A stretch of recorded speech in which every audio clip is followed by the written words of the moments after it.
Welcome to Depression Proof Your Life Live, a space for honest conversations about mental health, mental wellness, recovery, and resilience. Here, we explore how communication, environment, and mindset work together to move us from silence to strength. We talk with people who have faced real-life challenges and explore the practical systems and daily structures that help them rebuild their mental strength. I'm Marian Mills, and I created DPYL out of my own journey through mental illness, addiction, and recovery. These conversations are about breaking stigma, finding support, and reminding you that you are not alone.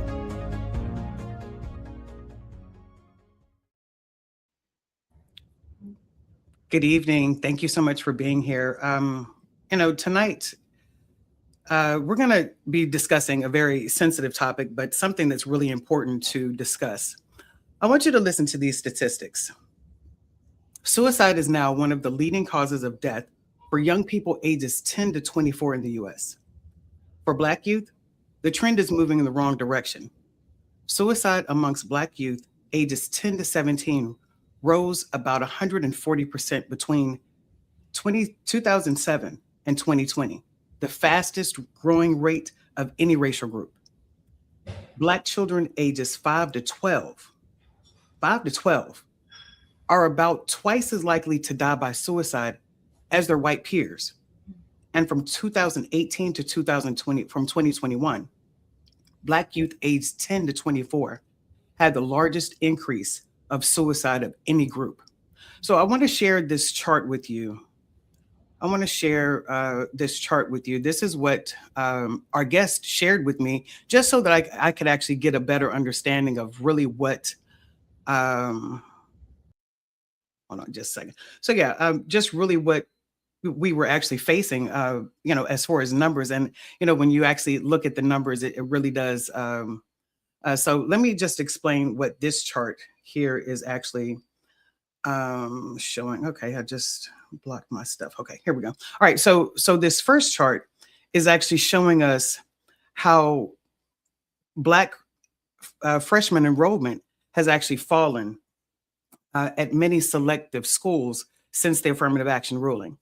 And then, of course, this other chart that she shared with me is actually showing this second chart here is actually showing the rate of some of the schools, some of the country's most prestigious schools also ranked some of the most depressed campuses. So what we're talking about tonight is high achieving, high performing, and doing everything right on the outside. And students also, sometimes those are the ones that are actually carrying the most weight, the saddest, deep sadness, hopelessness, and thoughts of not wanting to be here. That high functioning depression is easy for adults to miss, especially in communities where we're taught to be strong, push through it, avoid talking openly about mental health, as well as suicide. So tonight's guest was that student. From high school through graduate school, she was high achieving, high functioning, but also depressed. As a teen, she experienced suicidal thoughts, and in her first year of college, came close to walking away completely. Mya McQueen has a master's in education, she's vice president of enrollment and let me start over. She's vice president of enrollment and institutional partnership at Lionheart Coaching Academy. She's an accountability coach and host of Defy the Decline series. So just a little bit about Lionheart Coaching Academy. Their mission is to help Black students graduate high school whole. And what does that mean? That means it's rooted in who they are, equipped to talk about what they're feeling on the inside, their inner world, and prepare them to navigate environments from school and beyond. So, they are intentional, and I like that word. That's the word I use in Depression Proof Your Life a lot. They intentionally build those protective factors to help students name their identity, whatever that may be, find their voice, as well as see themselves as creators.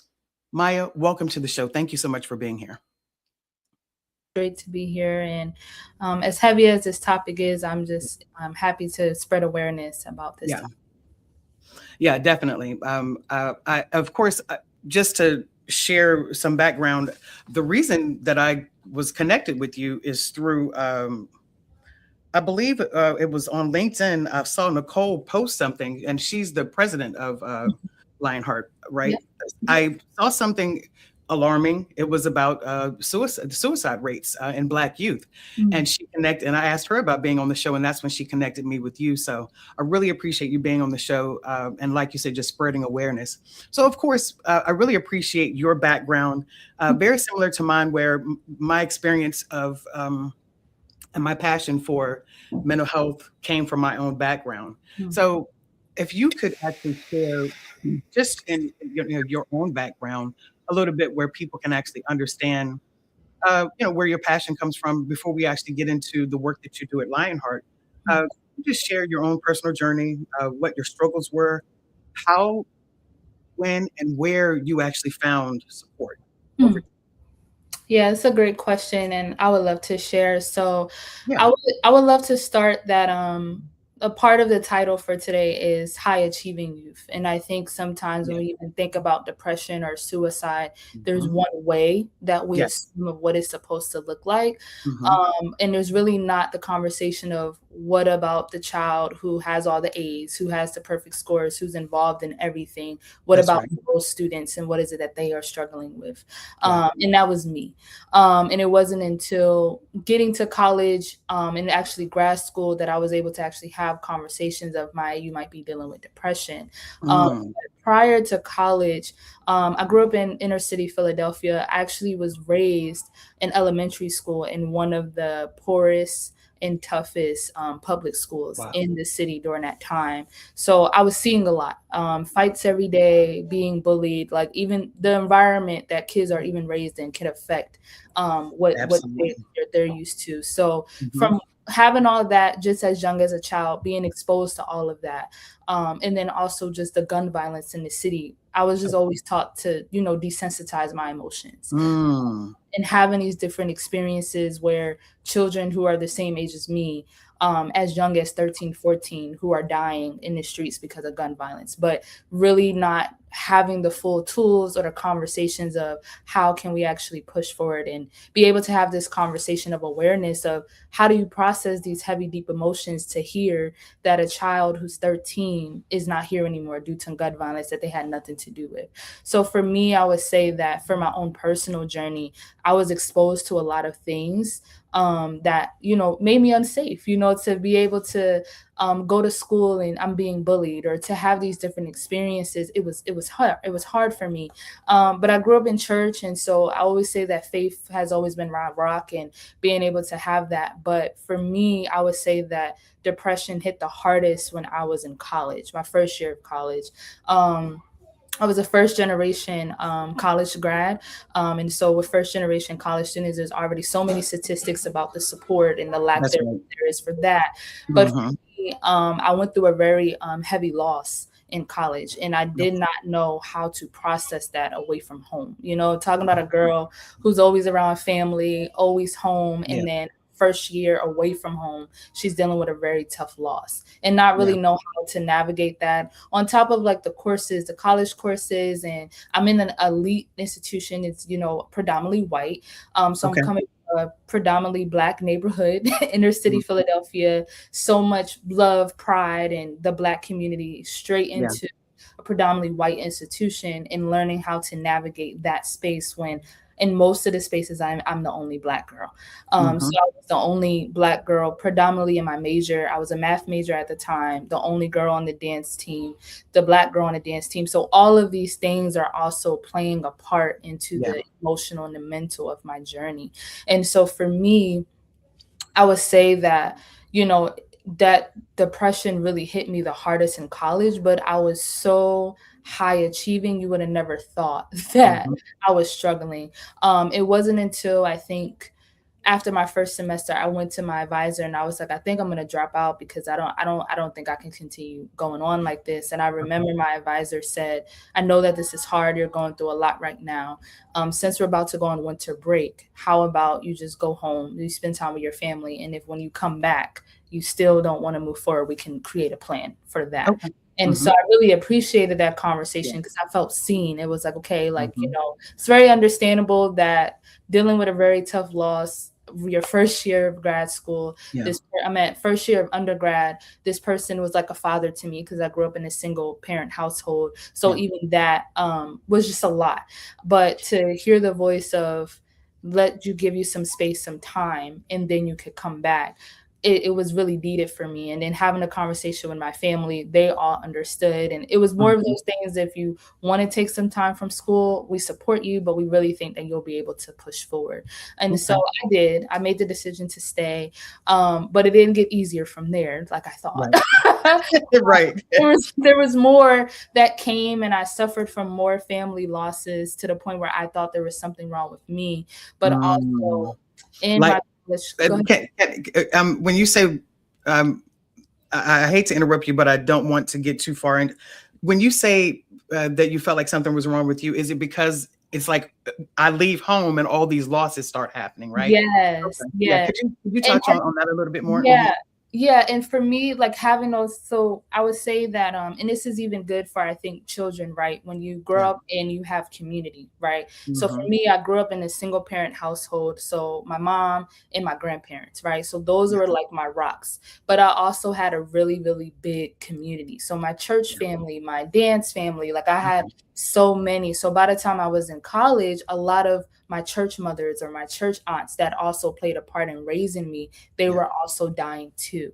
Yeah. And so for me, it's like, on a personal level, they're more than just a church member. At this That's point, right. Absolutely. raised me. But when you're saying these things to professors or people, they don't understand the same weight of, well, it's Mm. not like they're your blood. Like, Right. what's the big deal? But Yeah. to a little girl who, like, this, if it wasn't for these people, she wouldn't be where she has been. It is That's a right. huge impact on the weight of these people dying. So for me, I felt like there was something wrong with me because it wasn't, just my blood family members that were passing. There was also, people that were just really important to me in my circle passing. But because they weren't blood, it wasn't treated as the same type of weight as if it was just so many blood family members passing away. And it wasn't treated as the same of the effects of people that really were your village, that helped raise you, a part of your journey. So for me, it was also like, well, should I even be sad because it's a church aunt or a church mom and not my actual aunt? Or, and just for me, my feelings were not because they weren't just a family. And that also being the new reality for me of like, but no, this is my lived experience. Like, it doesn't matter if they were blood or not. They played a huge role in my upbringing and they are important to me. Yeah. And so just having that one experience, but also for me during college, which was there was a young girl who was a freshman, I was a junior, I was mentoring her, and she herself died by suicide, and that was tough. Oh, yeah. She reminded me of myself, very Yeah. high achieving, very bubbly, very, you would have never known. Yeah. But to hear that and knowing that I was very closely intricate, really helping her with her transition to college. And of Yeah. course, whatever it was that she was going through, it was way before she even got to college. But knowing that I was able to mentor her for a little bit and that happened, that also played a huge Oh, impact on like my own journey. And in my head, I'm like, why is everybody dying? dying around me. Yeah. Like, Yeah. what is happening? Yeah. And still trying to push through school. And it's like, Mhm. and be the student leader. Cause I was very well known everywhere on campus. Like, I was the student with the banner. Now I'm on a wall. Like, I was the student leader that Right. everybody knew. But Yeah. at the same time, so deep down, there was so much pain and just depression and sadness and just trying to survive. I really was surviving through school. Yeah. But that doesn't mean that there wasn't fun in the process, but Yeah. there was just so much that I feel like I wasn't prepared for when it came to being a college student and navigating all this on my own, really. Because I do have my family, but it's different when you're away from home. It's not the same as just being able to be home every day. You have a home cooked meal, you're going to the dining hall, and depending on the Right. day, you might like the food, you might not You like the might not. Yeah. food. If you're not And eating well, it and makes an effect. and not only that, even with you being first generation, Yeah. that's another, even if you were home, Yeah. it would still be difficult because when you talk about some of the challenges that you were having in school, Yeah. unfortunately, that's just something that your friends and family back home would not be able to relate to. So, Exactly. Yeah. when So did you change your major? I changed my major my junior year of college. Okay. And this was because for me, I've always wanted to be a teacher, always wanted to be in education. But like I Mhm. said, I feel like in my faith, the way God works, it still works. That's Hmm. my plan. That's right. So I started out as a double major, math and education. But as I started to get deep into the roots of it, I was like, I don't know if I want to be a teacher in this way or educate in this way. And Yes. so I was trying to figure out what other things would work best for me. Hmm. And through conversation, I was told about social work, and I was like, okay. And then they were sharing what social work All since right. you Look, I'm a social worker. okay. um, since you love youth, they were sharing that I can go into Hmm. juvenile justice, I can be a school counselor, I could do foster care. So to me, in like my personality, I was like, oh my gosh, there's so many opportunities in That's social right. Yeah. have Yeah. to just be in one box of what I do every day Hmm. because my personality is I like to switch up all the time. I don't That's right. do the same thing every day. So to hear that those were the possible opportunities, and I've never actually heard about that before Hmm. college, that's what led me to change my major to social work. Okay. And then recognizing how social work is also involved in college students. And so just overarching like Absolutely. what I felt like my passion was, I felt like Okay. social work was the best way to really root myself in that degree. Okay. Wow. I didn't know that you had a bachelor's in social work. So yeah, Yeah, that's awesome. yeah, bachelor's in social work. Yes. Um, what would you say to parents of young kids, especially, on that lower end of the spectrum, like 10, 11, 12 age, who feel like it may be too early to talk to kids about mental health and talks of suicide because they feel like it may be planting ideas? How Mm. would you suggest that conversation be started? What would you say to them? Yeah, I would say one, it's never too early to start having the conversation Yeah. about just depression or emotions, because emotional intelligence is key. And I would say for me, that is one Mhm. thing that I did not know enough of before Yes. going into Yes. college and becoming an adult. But Mhm. I feel like based off a lot of the work that I've done, it's just as simple as sitting around a table and just asking your child how are they doing, and you kind of as a parent when your child is off. But I think sometimes with parents, what I always see the friction is, well, I don't want to push too hard, and I don't want my child to feel like I'm overbearing. So like, Yeah. what else can I do? And I feel like in those type of situations, it's not necessarily feeling like you're pushing, but more so trying to find different ways to connect with your Mhm. student that would allow them to open up a little bit more. Because I think too, as well, especially in this day and age with social media, there's so much that children are exposed to Yeah. that when you don't really know emotional intelligence, you don't really know how it's affecting you on like on an emotional level. Mhm. And I can Mhm. think back to my own experiences as a child watching certain films or growing Yeah. up Black culture, and like a lot in the Black culture, there's always somebody dying, right? Like as a child, when you're watching that, that's emotionally affecting like Mhm. how you see the world around you.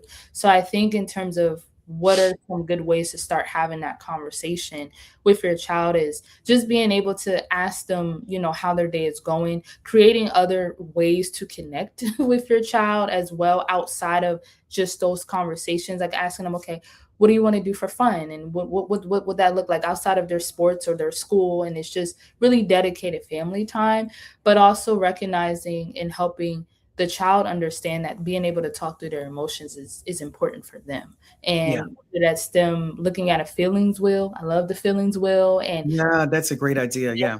drawing, just trying to find other ways that your child can learn how to really talk about their emotions. Because I feel like I was, as well as I've done work with children over time, kids love to talk. They really love to share and talk.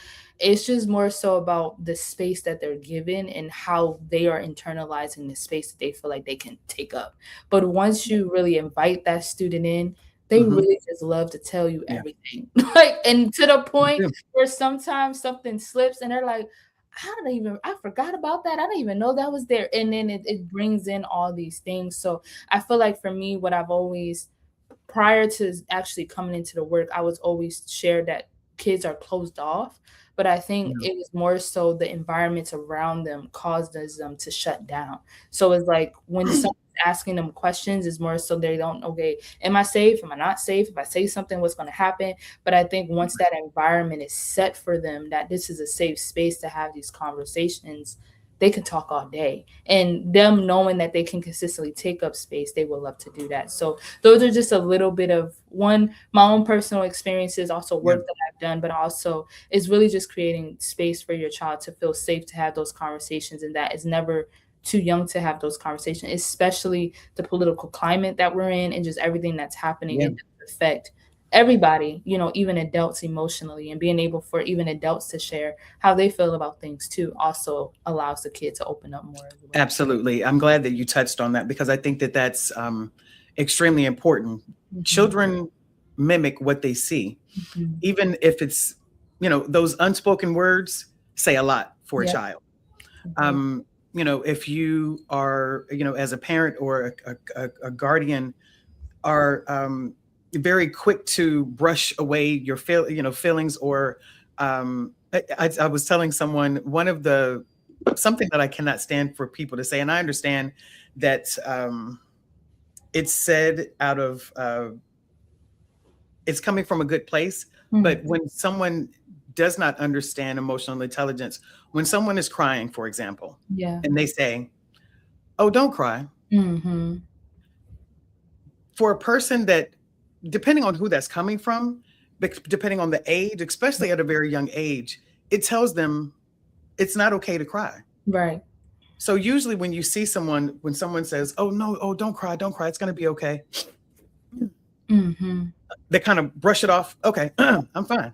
I'm Yeah. fine. Mm-mm. And from that moment on, as sad as as it is, from that moment on, that person pushes down how they're feeling. When they feel those emotions rise, don't cry, don't cry, Mhm. don't cry. So I think that that's extremely important. So Yeah. when did you end up? How and when did you get help and have that turning point? Was it around the time that you actually changed your major as well? Yeah, so actually, I started counseling right away freshman year of college. Okay, good. However, I was very resistant. I'm gonna be completely I Well, was and that's very normal, I think. Yeah. resistant to counseling in the beginning. But Hmm. again, it was because of my upbringing. Yeah. What happens at home stays at home. You keep business, you keep business, you don't let nobody in. Um, Hmm. I was always exposed to counseling even in elementary school because of depression and the hard times that I had there. But coming to college, it was really hard for me. But my counselor, she was very patient with me.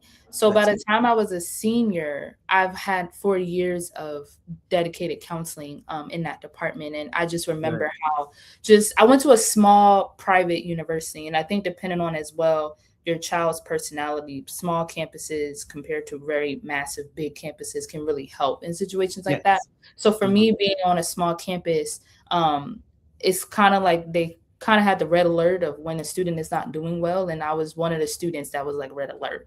Okay.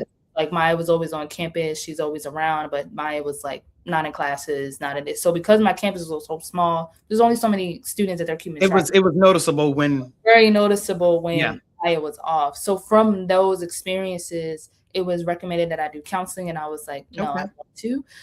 But my resident advisor at the time said, well, how about I walk over with you and we just see how it goes, and then if you That's don't not. really Yeah. want to do it, then you don't have to. So she walked over with me, and I did it. And so I did that all the way up until senior year of undergrad. And then by the time I was in grad school, I rerooted myself back in church. And so it was really my new church community that I was a part of that really allowed me to continue the healing journey and just Yeah. all those things that I was doing Excuse me. on a different level. But in Hmm. college, it was more just the emotions. And I think by the time I got to grad school, it was like kind of faith integrated as well. Yeah. Because in college, I did have a wrestle with my relationship with God. And then Okay. it wasn't until around COVID, the pandemic, when I kind of resurfaced my faith life back in again. And Hmm. and post that, that's when I continue to kind of get that support through church. That's awesome. And I appreciate you for pointing out the fact that your RA actually walked over with you. Mhm. Sometimes, it's something that simple means so much, Yeah. because and I also appreciate the fact that, I believe you said it was your counselor, uh, Hmm. that was not dismissive about how you were feeling. Yeah. That means a lot, and that also gave you more space to actually feel comfortable to continue going to them and Yeah. talking openly and freely. So that's Yeah. really important. Hmm. And I think to add to that, I think even as we're talking about kids and youth, it's really being able to give space for children to be honest about their emotions. Hmm. Because I think for me, what the light bulb for me was, I just told this lady I don't want to be here. And she's still making space for me to be here. It wasn't Yeah. just like, okay, you don't want to be here, it's nothing I can do. It was more Hmm. of like she was challenging, well, why don't you want to be here? Like, why Hmm. don't you want to have this conversation? And as Hmm. she started to ask more questions, I was like asking myself, yeah, why am I so resistant to getting help? But like she really helps me dive deep of, it wasn't me, it's just how I was raised. You don't go to counselors, you don't have these type of conversations, you don't talk about these things, you're just, I'm fine, you move on and you get over it. And so I think even as we talk about young people, like there are going to be times where what's the best thing for a child to do, Yeah. but you got to give them the space to be honest about whether or not they really on board or whether they're not. Because if they don't feel that safety to be honest, even if you continue to move forward, they're not going to be able to be completely honest about what's happening, because in the very beginning when they're being honest, that space is not provided for them. And I think for me, that's the also the culture of like, what environment are you setting? Because I've had Mm. many of students that I've talked to and they're like, honestly, because I also was an RA and I've done many of experience, and I've had many individuals tell me, I don't want to talk to you right now. And I'm like, I completely understand that you don't want to talk to me, but Hmm. why? Why don't you want to talk to me? And I feel like when people hear the why, most times they don't think that far. They're just Right. like, I It's don't want to be here. like you said, it makes it. It's like I don't know why. So it's Let, like, let, let, let me revisit that, and I'll come back to it. So yeah. once you say why, their brain is like, well, let me think about that. And then it invites this safe space because they're Yeah. like, okay, they didn't just accept how I felt. Because honestly, in most cases, it's just how they feel in the moment. In But that once moment. you Yeah. actually start to ask the questions, they feel comfortable and, it's a different environment. So I've learned in my own journey and what I've been exposed to that sometimes when people are just not doing well emotionally and they're very kind of guarded, just asking why consistently, it would really start to open them up. Because Mm. the reality is that people are not thinking that far when they're emotionally kind of spent or they're feeling low. They're just like, this is how I feel right now and this is how I'm gonna show up. But they haven't been able to critically think as far as to like, but why do they feel this way or what is actually happening? So Yeah. once those challenging questions come, and invites them in to be like, yeah, okay. Cause it's like, I'm just telling you I don't want to talk to you, but I don't know why. Like that And doesn't make any sense. and I think it goes back to just having the experience and of just shutting things down. Yeah. That is a shutdown. I don't want to talk about it. I don't want to Hmm. deal with that right now. Yep. Because a lot of times we'll push it down and move on to the next thing. Yep. Not and no longer. And if we're not pushed in a safe way, Yep. we won't even. A lot of times people won't even go back and revisit any Mm. of those feelings, and that just that's that a That's snowball effect, yeah. Mhm. You said earlier, talked about, and of course, just with the high achieving in social work, we are taught, just in mental health, all those different things. When it comes to behavioral health, Yeah. we are taught to look for certain signs, like you said, the grades going down, withdrawing from activities, all of those different things. You still showed up in all of those areas. So Yeah. what signs can educators, parents actually look for um, in a child that is high achieving and still showing up in all those ways? Because for us, it Mhm. says they're okay. Mhm. Yeah, I think, and this is something I think, and even my own experience, it's more so, it's still something that we're still trying to really ask the questions of how does this really work? Yeah. Because when you do have a child that's high achieving in that way, where again, it wasn't until my own experience that I knew it existed, that I could be Yeah. a high functioning depressed person. Like, Yeah. and then I did research and it was like, no, this is actually It's existing. real. Yeah.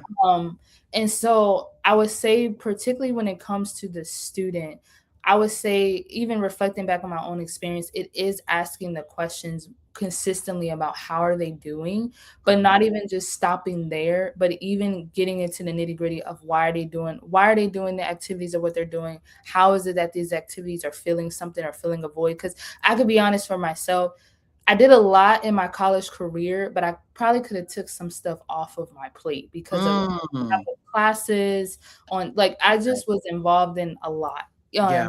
And I think also the excitement of being a college student, it was Of like you want to do course. everything, but the reality is that the brain capacity, the emotional Mhm. capacity cannot take on all of that. That's But good. again, I think it wasn't until my own reflective journey where I recognized I was involved in so much because I was so depressed that I knew that if I didn't do all of these activities, I probably wouldn't be here at all. So for me, it was like filling a void, and it was like what I felt like I was missing to really be able to get what I needed emotionally. All those activities did it for me. So, but it wasn't stopping the depression because it was for a second. So, of course, if I'm on a dance team and I have a performance at a basketball game, for that moment, I'm gonna have the time of my life. Yes. But as soon Mhm. as that moment is gone and I'm back Yes. in my room, all of the emotions and the sadness and everything that I was Mhm. feeling literally comes back all over again.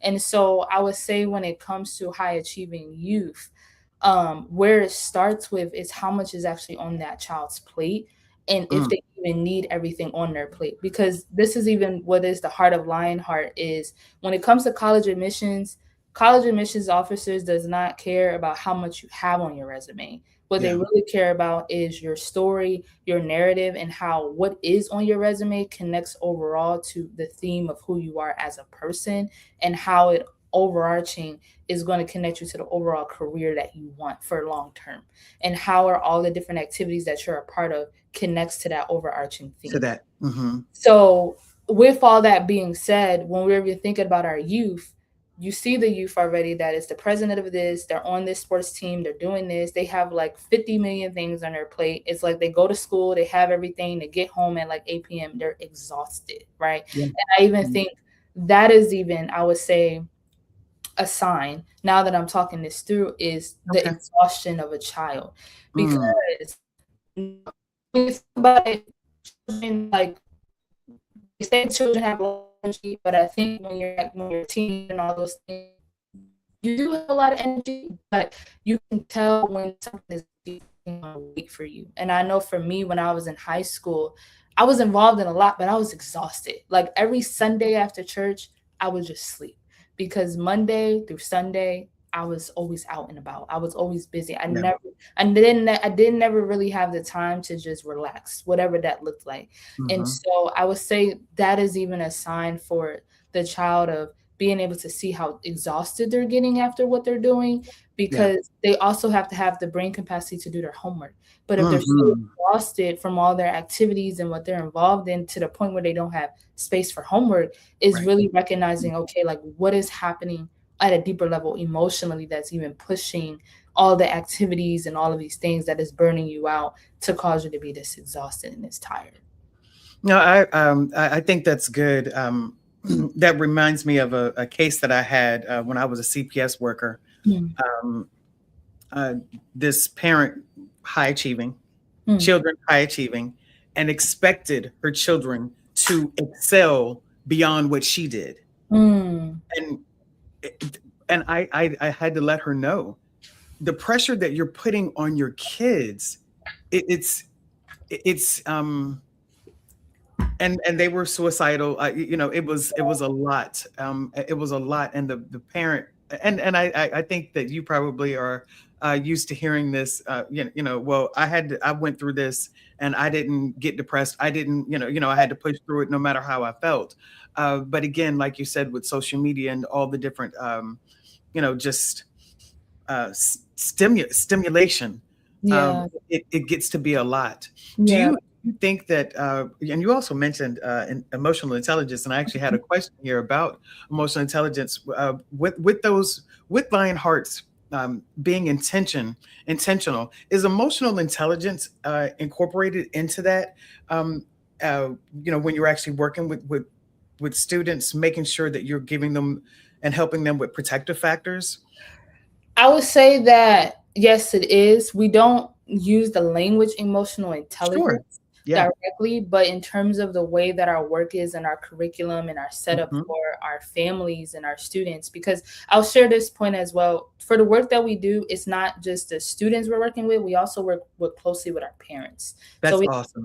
we have coaching for our parents and we have coaching for students. So on Hmm. the parent side is more of being able to have that tough conversation with the parent of Hmm. your child doesn't need Good. to be involved in everything in order to get That's into right. college and university. This is Good. what this is like the direction that your child needs, and also helping the parents because parents are overwhelmed too. Yeah. But again, Absolutely. Yeah. the culture of you just push through, you get through it, and so we Hmm. have that. But then particularly for our students, is through the day-to-day conversations, but we start with all of our kids of really looking through their habits and their activities, and we start there with all of our students, Okay. because the reality is for some of our students they are involved in a lot of things, but it's coming from this pressure that nobody else is putting on them, but it's from the society and what the system says what's needed for these Yeah. colleges that is causing this unnecessary pressure that they're not really aware of. So Hmm. even I think for parents also are not aware of the pressure that their child is really under to some of the fullest extent, because parents are also going by what they feel like they are hearing on the Hmm. media based off what systems are telling what parents should do in order for their child to go into college. So we recognize that for even for our parents and our students, both of them are lost. Both of Yeah. them are trying to understand, okay, how can I just be set up for success? But when you have so many different factors and just the system is saying so much, it all Yeah. can get really jumbled.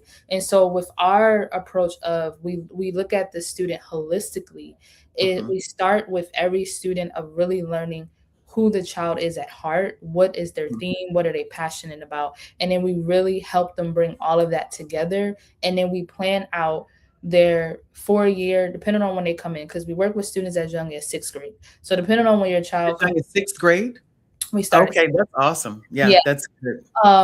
because we believe in the earlier the better, especially for college Oh yeah. admissions and a college Hmm. admissions, right? It's never too early to start planning Hmm. for college, Yeah. especially if you do it right and you don't do it in this way. So for all of our Hmm. kids who start with us, they get their high school strategic plan, and it literally lists out for that student and the parent what they would need to do each year leading up to their senior year of college, so Hmm. that the child isn't burnt out, so that the child is able to have this space for their emotions. Because we actually had a student who the mom was considering, taking him away from our program because of him. He was just struggling and all these different things. And when she said that, the son was like, "But no, I still want to do Lionheart. Like I don't want to leave just because." So he was able to do his counseling and also be with us.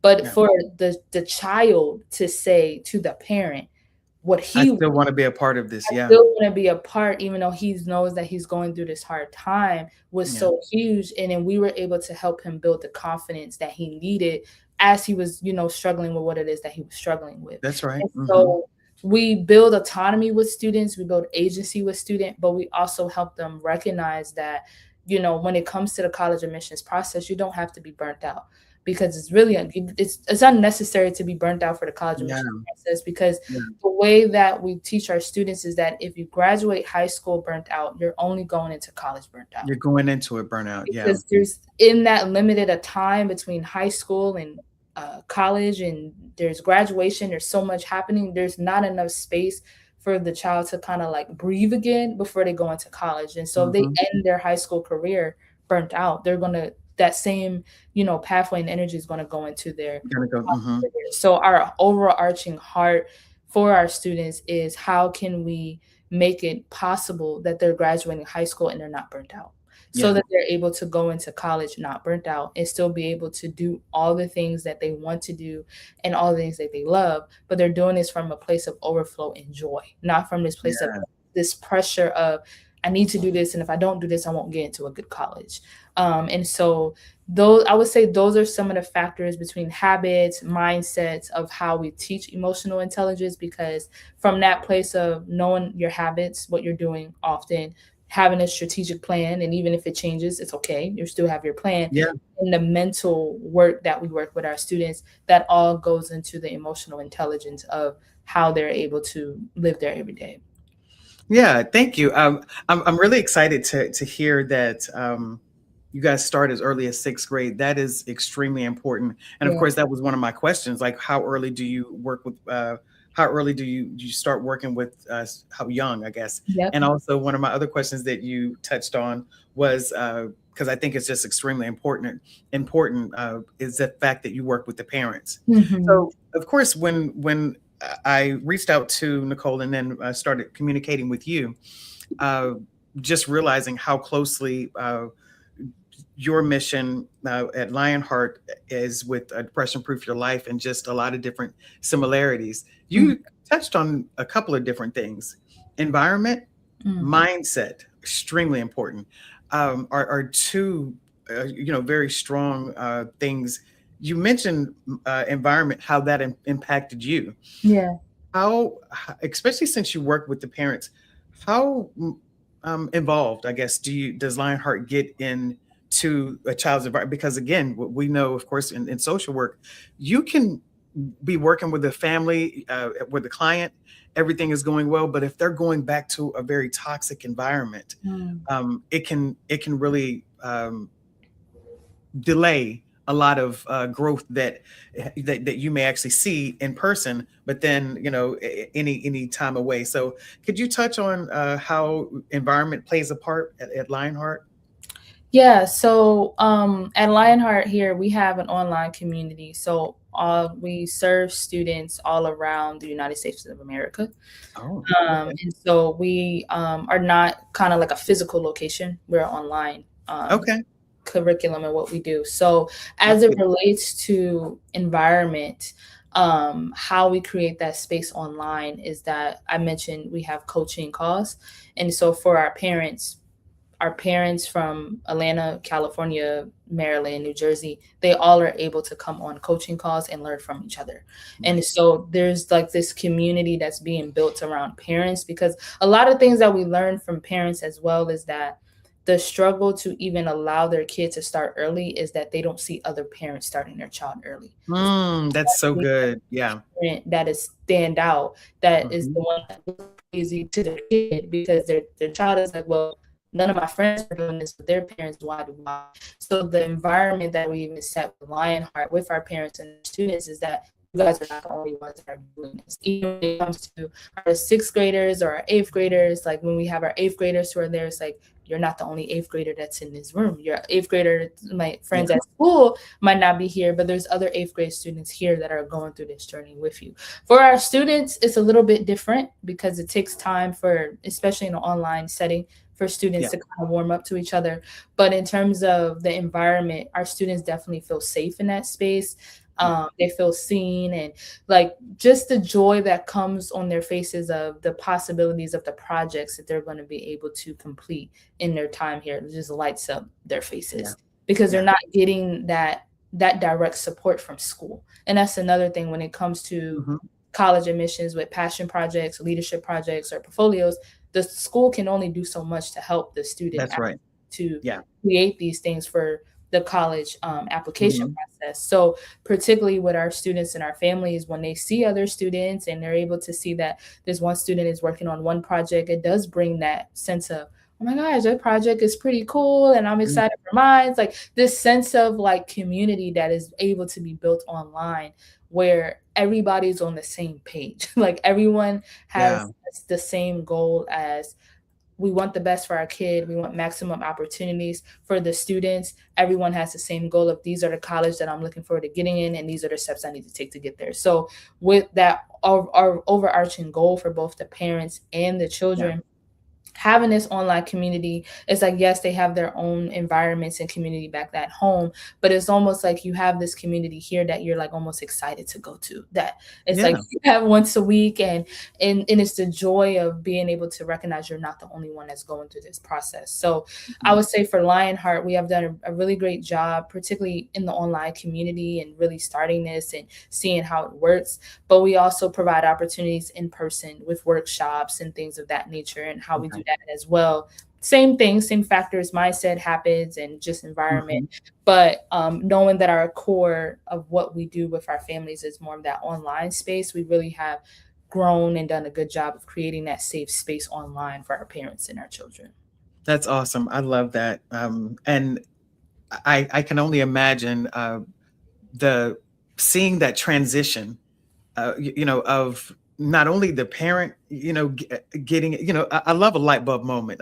That's what I call it, a light bulb moment. I love it, especially when the parent and the child, and I can appreciate and I can understand it taking the children, or I say children, but the student a little bit longer. Yeah. But once they get it and really see the benefits beyond just educational, Mhm. like you said, that sense of community.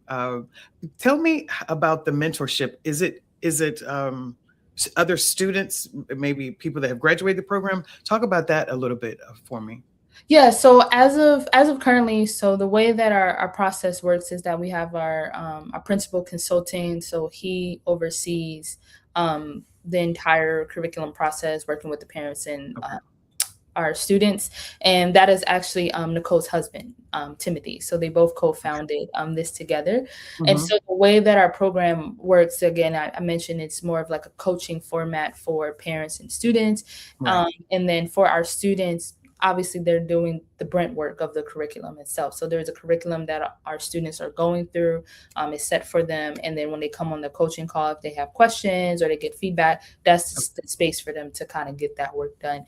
And so in terms of the mentorship, I'm the accountability coach. So Hmm. for my responsibility, I would say that I'm the one that is ensuring that our students are staying in alignment to the Yeah. days that they set to complete their assignments. So as of right now, our team is pretty small. We're kind of like a small company, which we love that. And so even Hmm. as the amount of families that we serve is a small number, because our goal is to, it's not about numbers, but it's about impact. And so for Absolutely. us, Yeah. it's more so about, okay, this is what it is. So in terms of for students that have graduated, we have our first student who she got a full ride into her top Oh, choice awesome. this past year. So she's going to be our first who've actually graduated from this type of program that we have done, because our, Hmm. our company has been around for 5 years, but we have shifted over to Lionheart this past year. So we've Okay. done partnerships with a nonprofit where we did a college access program. So we had students from there that graduated in Morristown, New Jersey, and then also just some consulting work that Nicole was able to do Okay. in Princeton, and I partnered with her. So Hmm. in terms of our group coaching model that we've started, that's new in what we have been doing. And so the accountability and the way that the program works is it's kind of in that system. We have our principal consultant, it's our accountability coach, and then Nicole also comes time to time again as well to Okay. kind of help revamp and things of that nature. Okay. I love that. That's important. Uh, and what I heard you saying is quality over quantity Mhm. is what the focus is. Yeah. And I think that that's extremely important, especially when you're talking about people's lives, you Yep. know. Um, so for educators and organizations watching, what kind of partnerships and programs does Lionheart actually offer the schools, or do you guys work? Uh, do you guys work with the schools that the kids actually go to, and how does that look? So we have not officially started a partnership with a school as of yet, but we have been Mhm. in conversations with different educators as of Okay. currently. The way that our process works when it comes to partnership is we really want to really hear the needs from the school directly of what is it that they Okay. want. And then from that place, based off what we do, seeing where there's alignment. Okay. Because we believe in collaborative approach to proposals. There's been, different experiences where it's like kind of like they see that we work with them, we kind of write the proposal and we just give it to them. Our thought Mhm. process is we want to have a conversation together. What is everything that you're looking for? We can tell you how it is that we can work with you, and then we kind of come together that way. But for most of it, it's been mostly, I would say, workshops, which is the ones that me, myself, or Nicole would lead. And so Okay. last year, I was able to go back to my old middle school, and I was able to go to one of the high school in my charter network, because I'm a graduate of Mastery Charter. And so those are kind of like some examples of partnerships. But for any educators or teachers that want to learn more about how to position, particularly their students for college admissions, Mhm. it's more so they can just reach out to me. We can kind of start to have the conversation and see what Right. works best for there. Because also sometimes was also another conversation at large is budgeting for a lot of schools and Yes. organizations, and how Yeah. that all plays. And so we really like to meet organizations where they're at, and not just kind Mhm. of do, pinpoint, A pricing blanket, and things like type. that. Mhm. So that's pretty much how the process has gone. As it relates to our student schools, we have not started any partnerships yet, but there are plans of when our students, when they Mhm. graduate, how Yeah. is it that they can be ambassadors or something like that. So, Yes. topics of conversation, but we are still kind of in the beginning of stages of Okay, nice. I like that. that's where we're at right now, in terms Okay. of partnerships and relations. Okay, I appreciate that. Thank you so much. So, Yes. is there anything, when I ask you this question, I'm going to share your information. Is Yeah. there anything that wasn't talked about that you'd like for anyone watching or anyone that goes back and watch the replay that you'd like for them to actually know and understand, whether about anything that we talked about, any subject matter? Oh, hold on.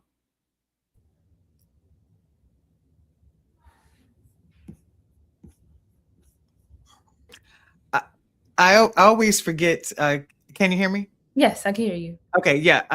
Go ahead and say it, and then I'll play because apparently when I actually put that up on screen, we can't hear you. So go ahead and share anything that you may want viewers to actually know or understand, or anything that we might not have mentioned that you want to share.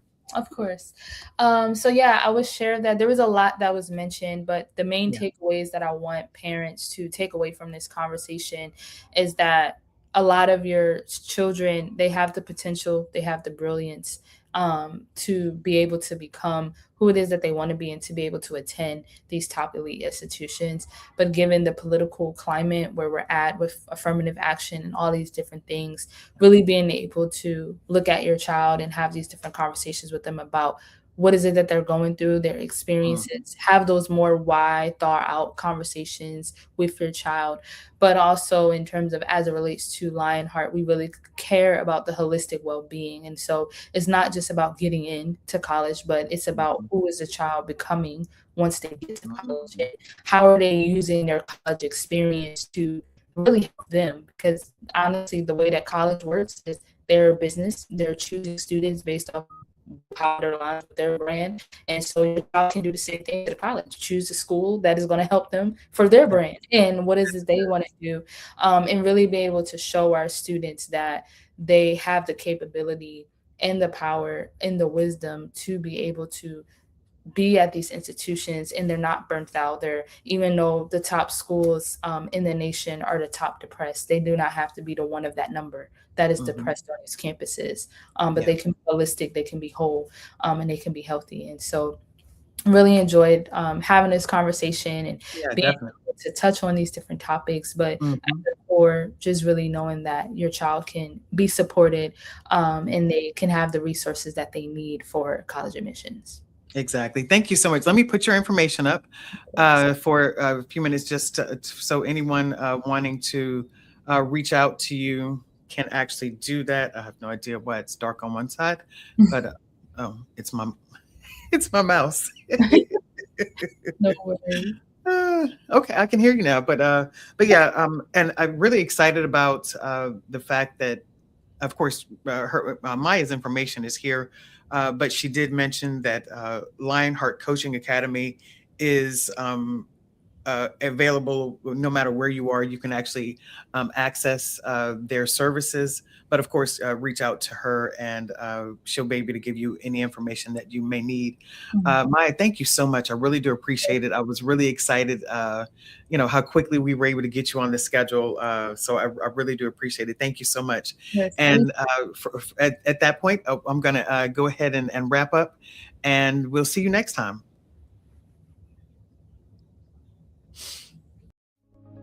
Thank you for joining us on Depression Proof Your Life Live tonight. If this conversation stirred up heavy emotions for you, reach out for help. Call or text 988 for 24-hour support in the U.S. If you're outside the U.S., look up your local crisis helpline. If you'd like to stay connected with DPYL, make sure to follow and subscribe on LinkedIn, YouTube, and Facebook. And visit depression-prooflife.com for resources, blogs, and to share your story. Depression Proof Your Life offers workshops and trainings designed to help teams reduce burnout and strengthen resilience. Together, we're building a community of strength, clarity, and resilience. Until next time, take care of yourself. And remember, healing is possible.